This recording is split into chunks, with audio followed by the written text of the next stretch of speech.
পাঁচাটা লোকের সব জায়গায় সুবিধা পায়, সেটা রাজনৈতিক ক্ষেত্রে বলুন, সামাজিক ক্ষেত্রে বলেন, তারা সব সুবিধা পায়, বা কর্মস্থলে বলেন, তারা সবার প্রিয় হয়ে থাকে। কারণ তাদের পাঁচটা একটা সুপার পাওয়ার আছে, সেটা সবার পারে না।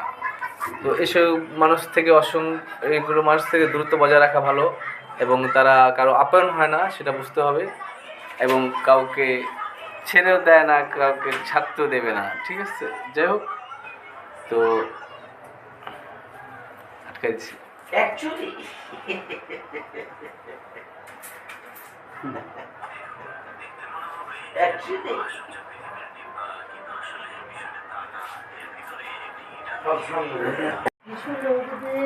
আপনার বন্ধু হয়ে থাকবে, আপনার শত্রুর সাথেও সময় দিবে, তারা হচ্ছে এই পাঁচাটা। এদের থেকে সাবধান। আজব মানুষ তারা, সবসময় মুখে হাসি, অন্তরে বিষ।